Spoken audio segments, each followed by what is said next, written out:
Assalamualaikum warahmatullahi wabarakatuh. Nama saya Muhammad Amirul Farhan bin Muhammad Isa. 2020282472. Hari ini saya akan berkongsi dengan tuan tentang harta intelek menurut pandangan barat. Saya akan menceritakan tentang sejarah, kemudian isi 1, 2, 3 dan kemudian penutup. Penutup tu saya punya kesimpulan lah. Okey. Pendahuluan.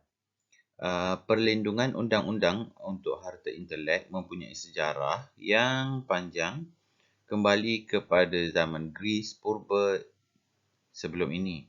Apabila sistem perundangan yang berbeza semakin matang melindungi karya intelektual, terdapat penyempurnaan tentang apa yang dilindungi dalam kawasan yang dalam klausa-klausa yang berbeza.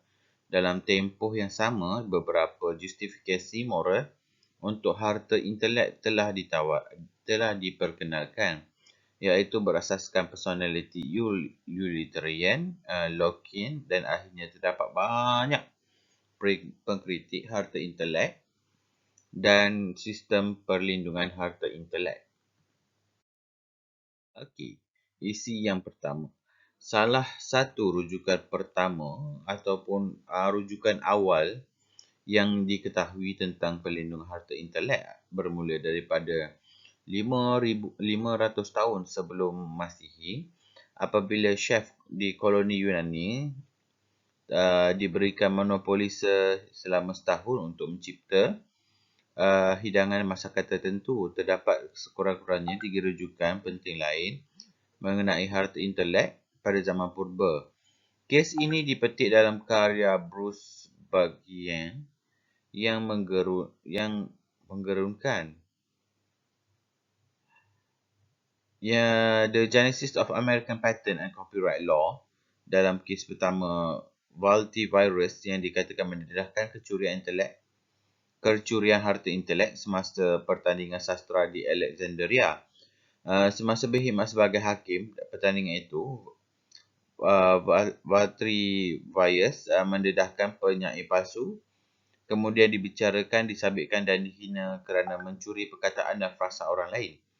Okey, seterusnya, asas institusi paten yang pertama, perlindungan harta intelek yang berkekalan ditemui dalam Statute 1474 Republic Venetian.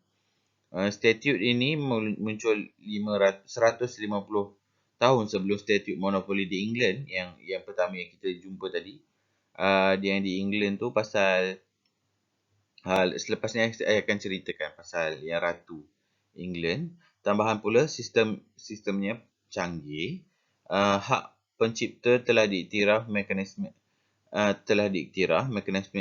insentif disertakan papasan bagi pelanggaran telah diwujudkan, dan had tempoh ke atas hak pencipta telah dikenakan. Ini adalah asas untuk daripada pandangan barat. Yang terbentuk sekarang di Malaysia menggunakan pandangan dari barat.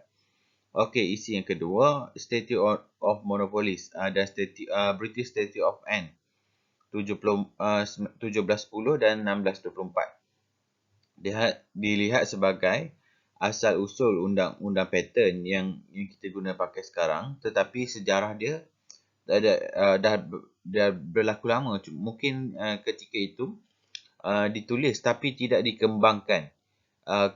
Kemudian British ni dia suka menjajah. Mungkin kemungkinan waktu tu dia mendapat idea lah ketika menjajah tu.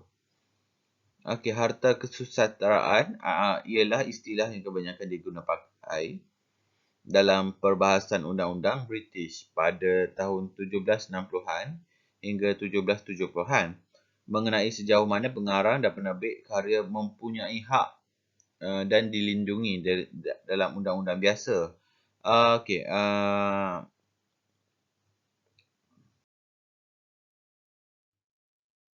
kita terus ke isi yang ketiga. Istilah ini boleh didapati digunakan dalam keputusan. Istilah harta intelek boleh didapati digunakan dalam Mahkamah Lita pada Oktober 1845, kes patent Devol, di mana Hakim Charles uh, dia punya quotes lah tentang hanya dengan cara ini melindungi harta intelek, kerja minda iaitu harta intelek lah. Pengeluaran kepentingan adalah sama seperti milik manusia. Maksudnya idea ni adalah milik manusia, bukannya idea kepada orang lain boleh curi. Okey, seterusnya setiap penemuan adalah harta. Maksudnya every founding is a wealth.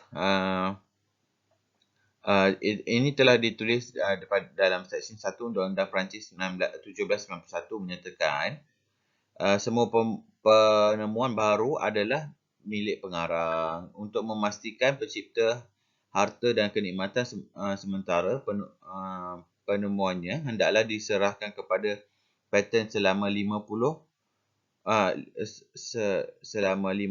ataupun 15 tahun di Eropah.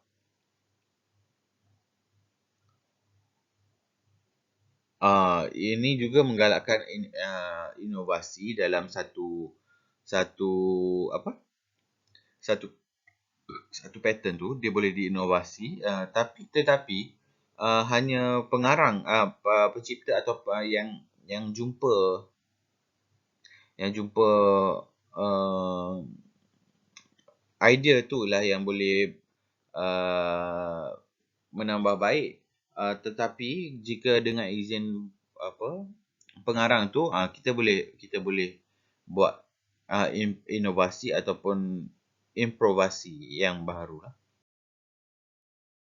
Okey, isi yang keempat, harta intelek global pernah sebelum ni dia pernah didominasi oleh perlindungan standard yang tinggi dari Eropah atau Amerika Syarikat dengan visi bahawa penggunaan piawai ini seragam satu dunia.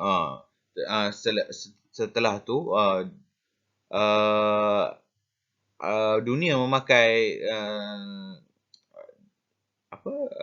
rulings daripada diorang ni supaya lebih cantik dan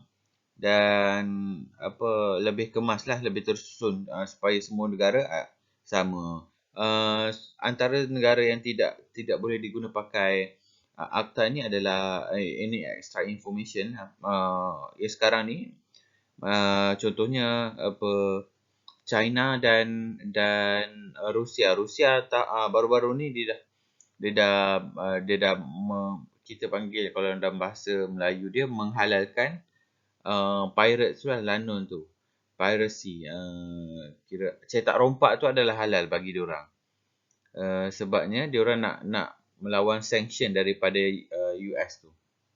Tapi bagi saya ini adalah tindakan yang bijak, tapi dia tidak menguntungkan kepada pemilik patent tersebut lah.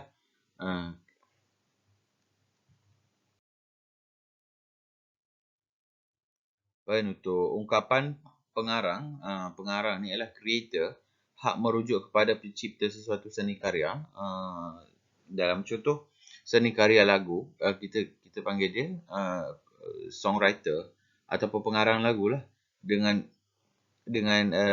diiktiraf benda ni akan diiktiraf di dalam undang-undang. Pengarang telah ada hak khusus tertentu dalam mereka ciptaannya bahawa hanya mereka boleh lakukan, iaitu disebut sebagai hak moral, seperti hak menghalang pengeluaran semula karya yang diisytiharkan, dan hak-hak lain seperti hak membuat salinan boleh dilaksanakan oleh pihak ketiga dengan kebenaran pengarang. Contohnya penerbit yang memperoleh lesen untuk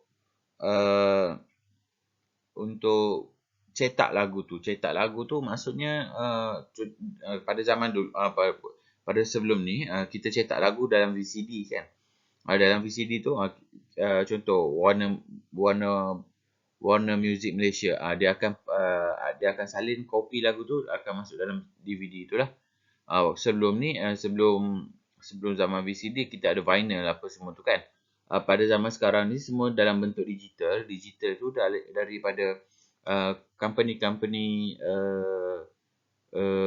streaming lagu online, contohnya Spotify, Joox dan sebagainya. Mereka ni semua ada lesen. Sebab tu kita perlu subscribe pada diorang. Kita bayar bulanan, ataupun diorang akan bagi kita ada sedikit iklan lah. Itu macam mana diorang nak rolling duit, diorang bayar apa kita panggil dia, royalty kepada penyanyi-penyanyi tersebut. Okey, selain daripada tu, kita ada juga royalty terhadap gambar, fotografi, karya fotografi atau design apa-apa. Di mana hak untuk mencetak gambar tu, itu pun di Malaysia, penguasaan terhadap cetakan tu agak lemah bagi saya. Sebab kadang-kadang surat khabar ni dia ambil gambar daripada portal-portal yang sekunder ataupun portal-portal yang tak famous. Ambil gambar, contohnya isu-isu semasa lah. Contohnya hari tu ada pasal tentang yang contohnya pasal bola lah. Kadang-kadang media diorang tak turun apa semua, tak pergi ambil gambar, tapi ataupun momen tu diorang tak ada, diorang akan copy daripada portal-portal sekunder tanpa kredit, biasanya macam tu. Okey, sekian saja perkongsian daripada saya. Okey, sekian, terima kasih. Assalamualaikum.